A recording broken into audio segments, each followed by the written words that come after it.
BFM Business présente la grande interview, Edwige Chevrillon. Bonsoir à tous, bienvenue dans la grande interview. Encore deux invités ce soir. Il faut dire que l'actualité est très riche après la conférence de presse de Vladimir Poutine, Donald Trump qui est en train de s'exprimer aussi en même temps. On va parler du prix du pétrole, de l'énergie après les menaces de Vladimir Poutine tout à l'heure. Bonsoir Olivier Gantois. Bonsoir. Merci d'être avec nous. Vous êtes président de l'IFUP Énergie et Mobilité. C'est l'Union française des industries pétrolières que vous représentez, mais pas que. Évidemment, on va revenir là-dessus puisque vous avez présenté ce matin le bilan 2024. 2025, les perspectives, mais aussi vous avez une phrase quand même assez forte en disant que c'était illusoire de penser de se passer de pétrole en 2045 et avant, voire après. On va revenir sur tout ça, mais je voudrais d'abord, je ne sais pas si vous avez pu écouter Vladimir Poutine il y a quelques instants, il a eu une phrase quand même très très forte en disant que s'il y avait un accord avec Donald Trump, ça sonnait le glas de l'industrie de l'énergie européenne qui avait profité honteusement, là c'est moi qui le dis, des prix bas. On l'écoute et après votre réaction qui est très attendue. L'accord qui sonnera le glas pour l'Ukraine ou pour l'Europe. Par exemple, si la Russie et les États-Unis parviennent à un accord sur un accord en coopération dans le domaine de l'énergie, ce sonnera le glas de l'énergie, de l'industrie de l'énergie en Europe, parce qu'elle s'était un peu trop habituée à acheter du gaz russe à des prix très bas. Votre réaction, vous qui représentez l'industrie justement pétrolière, l'énergie, vous incarnez l'énergie européenne et française. Alors, même s'il est difficile de décrire l'avenir par rapport à des déclarations qui sont aussi récentes, et notamment des déclarations pour la Russie, troisième producteur mondial, les États-Unis, premier producteur mondial, je rappelle le contexte quand même, qui est un contexte plutôt d'excédent à la fois de pétrole brut et de gaz au niveau de la planète. Et donc, les deux pays dont on parle là, qui s'expriment à l'heure où nous parlons, les États-Unis et la Russie, ont besoin de trouver des débouchés tant pour leur pétrole qu'ils exportent en partie que pour leur gaz naturel. Donc, par rapport à eux, nous ne sommes pas des concurrents, nous sommes des clients. Je ne peux pas prédire à quel point les conditions commerciales, notamment d'accès au gaz russe, vont changer lorsque l'embargo sera levé. Mais je vous fiche mon billet qu'ils re-rentreront dans une guerre commerciale avec les États-Unis, comme ils l'étaient d'ailleurs avant la guerre en Ukraine, et ça sera à qui arrive à vendre son gaz aux Européens. Oui, en même temps, on l'a bien vu, finalement, l'industrie pétrolière russe n'a pas été tellement impactée par les sanctions, parce qu'ils ont vendu en Chine et ils ont vendu ça un peu partout, à travers ces fameux vaisseaux fantômes. Oui, mais c'est une autre partie de la réponse à votre question, c'est-à-dire que finalement, on s'aperçoit que le pétrole, certainement, et de plus en plus le gaz, grâce au GNL qui se déplace par bateau, ces produits se déplacent d'un bout à l'autre de la planète. Lorsqu'il y a une impossibilité de livrer à un endroit, les bateaux vont ailleurs, et c'est ce qui s'est passé pendant la période de l'embargo sur le pétrole et en partie sur le gaz russe. Donc Olivier Gantois, vous semblez pas trop inquiet par rapport à ces déclarations, et surtout, ça ne va pas avoir un impact important sur nos économies, sur les économies européennes, parce qu'il y a un trop-plein d'énergie quelque part. Oui, encore une fois, je suis obligé de le dire prudemment parce qu'on parle d'événements très récents vis-à-vis desquels on n'a pas fait d'analyse très poussée, mais le contexte est tel que pour l'instant, ça ne me donne pas d'inquiétude particulière, ni sur les approvisionnements pétroliers, ni sur les approvisionnements en gaz. En gaz, ce qu'il faut rappeler quand même, c'est que la France était le premier importateur de GNL russe encore en 2024, avec par hauteur de un peu moins de 3 milliards. Oui, mais justement, par rapport à ça, les États-Unis exportent de plus en plus de gaz sous forme de GNL, donc gaz naturel liquéfié, qu'on peut transporter par bateau. Et cette tendance des États-Unis à être excédentaires en gaz par rapport à leur demande intérieure ne va pas cesser avec les accords entre la Russie et l'Ukraine. Oui, donc il n'y aura pas de conséquences sur le prix du pétrole. Du reste, pour l'instant, il n'y a pas tellement de réaction lorsqu'on regarde. est-ce qu'il y aura des conséquences sur le prix à la pompe? Parce que vous, ce matin, lors de votre présentation, Olivier Gantois, vous avez dit que c'est un peu la fin de la baisse parce qu'il va y avoir des taxes supplémentaires.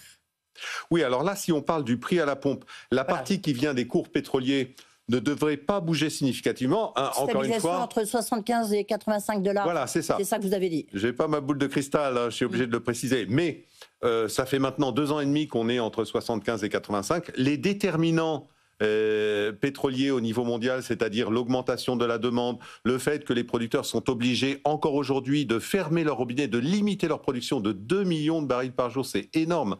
Ces déterminants-là ne vont pas changer avec un éventuel cessez-le-feu en Ukraine. Donc les déterminants sont les mêmes. Les prix n'ont pas de raison de varier significativement. Donc ça, c'est pour la base. En revanche, ce qui va changer en France, c'est certain, c'est l'arrivée de la taxe liée à la taxation des émissions des produits utilisés dans le transport. Donc dans le jargon, on appelle ça l'ETS numéro 2, le dispositif européen par lequel ce qui est émis par la voiture coûtera en gros, on estime 15 centimes par litre TTC de plus qu'aujourd'hui. Donc ça, ce sont les émissions du véhicule qui engendrent ces taxes. Deuxièmement, un risque d'augmentation, ce n'est pas avéré, c'est que si le gouvernement, comme il l'envisage, double son objectif d'économie d'énergie, la part liée au certificat d'économie d'énergie dans les carburants, qui est aujourd'hui de 8 centimes, doublera.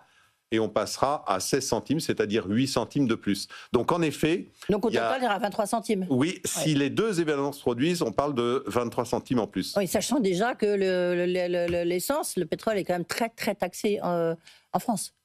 Elle est très taxée. En revanche, la bonne nouvelle, c'est que ces derniers temps, elle a plutôt tendance à baisser, puisque par rapport à 2023, en 2024, les cours du brut ont à peine changé, mais par contre, les prix des carburants à la pompe ont baissé.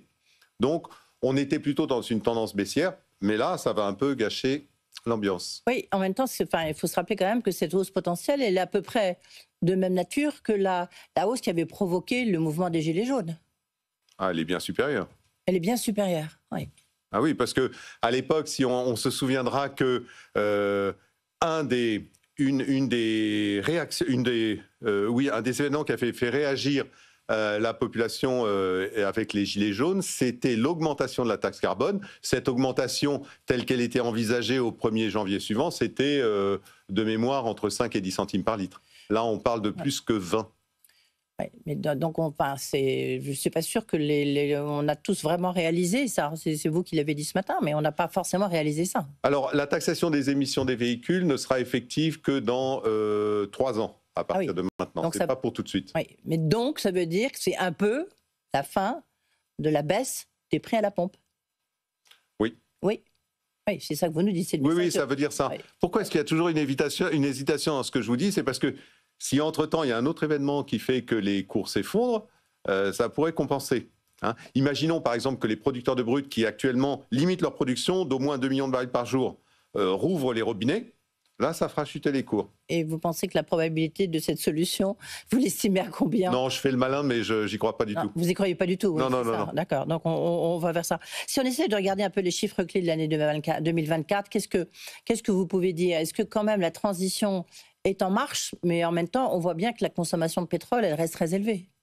C'est ça, c'est-à-dire que la transition énergétique, et notamment donc la baisse de la demande de produits pétroliers, est en marche, mais pas assez vite. C'est-à-dire que dans la stratégie française actuelle, déclinée sous la forme de la planification pluriannuelle des énergies, qui est actuellement en consultation, oui, tout à fait.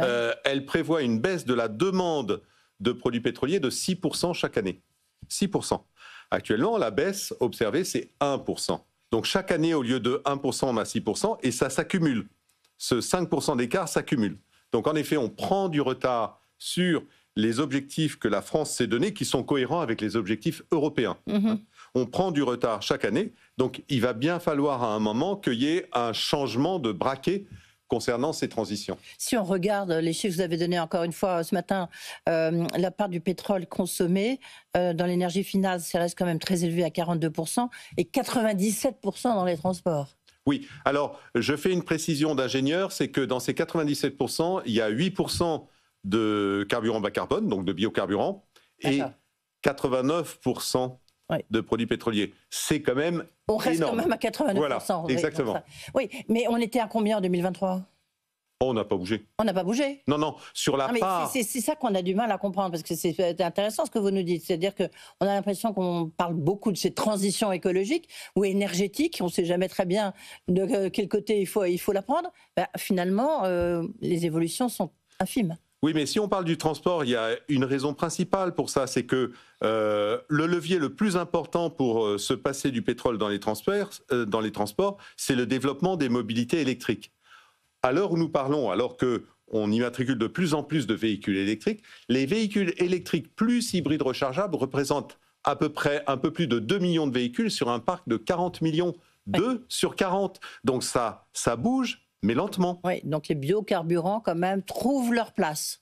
Il faut faire les deux, c'est-à-dire qu'il faut à la fois mettre le paquet sur le développement de la mobilité électrique et décarboner les carburants liquides parce qu'on va en consommer pendant encore très longtemps. Si on regarde les principales évolutions en 2024, c'est quoi? Les fermetures de stations-service? C'est quoi les grandes évolutions, les grands trends? Non, les principales évolutions, c'est vraiment le développement des productions de carburants liquides bas carbone, notamment pour le transport aérien, puisqu'en effet, le transport aérien n'a commencé à décarboner son carburant que depuis 2022. Donc on était moins avancé que sur les carburants routiers. Et là, on a identifié tous les projets que nos adhérents mettent en œuvre ou vont mettre en œuvre d'ici 2 ans en Europe. Et on arrive à plus d'1 million de tonnes de carburant bas carbone pour le transport aérien. Donc ça, c'est vraiment le grand changement. L'UFIP, Énergie Mobilité, je rappelle, c'est l'Union française des industries pétrolières. Si je vous demande, parmi vos adhérents et les gros adhérents, la part des énergies renouvelables, la part des biocarburants et la part du pétrole brut, ça reste quoi? Alors, la meilleure façon de regarder ça, en tout cas la façon dont je le regarde, c'est la part dans les investissements. Oui. Et quand on regarde dans les investissements, parmi les grandes compagnies internationales intégrées, ce qu'on appelle les majors, Oui. donc en France, il y en a 5 actifs, Total Energy, Esso, BP, Shell et Enilive. Ceux qui investissent le moins investissent quand même 10%, dirigent 10% de leurs investissements sur les nouvelles énergies, les énergies bas carbone, et ceux qui en font le plus sont à maintenant 25%. Oui, et les investissements dans l'industrie pétrolière? C'est le reste. C'est le reste, donc ça reste très très élevé. Oui, mais n'oublions pas que, étant donné que les investissements dans le pétrole ou dans le gaz fossile sont très rentables, ils génèrent du cash qui permet de réinvestir en permanence dans les énergies renouvelables. Alors que pour l'instant, les énergies renouvelables génèrent beaucoup moins de cash, donc permettent beaucoup moins d'alimenter cette machine d'investissement. Si je vous pose la question, c'est que vous avez été clair ce matin, j'ai même cité votre phrase, qu'il était illusoire de se passer du pétrole en 2045, jusqu'en 2045, mais même au-delà, en fait. Non, je parle juste de 2045. Je veux rester raisonnable, c'est-à-dire que au plus haut niveau de l'État, on a voulu annoncer que la France se passera de pétrole en 2045. On avait averti nos contacts au gouvernement en disant « ne dites pas ça, ça n'aura pas lieu ». Et en effet, donc cette annonce a été faite, qui est reprise régulièrement, y compris par nos ministres, par la haute autorité le Haut Conseil pour le climat. Quand on regarde la consommation actuelle, donc 65 millions de tonnes en 2024, si on prend le scénario le plus optimiste, c'est-à-dire les fameux 6%, 6% de baisse et on prolonge jusqu'en 2045, 6% chaque année, on arrive à 16 millions de tonnes en 2045, c'est pas zéro, 16. Et là, c'est si vraiment tout se passe bien et qu'on rejoint vraiment notre trajectoire ambitieuse de transition énergétique. Oui. Ça, c'est le point important. Merci beaucoup, Olivier Gantois, d'avoir été avec nous. On a compris quand même que la transition écologique, c'est normal. Ça met du temps. On a pris un petit peu de retard et ça met du temps à se mettre en place. C'est ça le message, oui. grosso modo. Oui. Merci d'avoir été avec nous.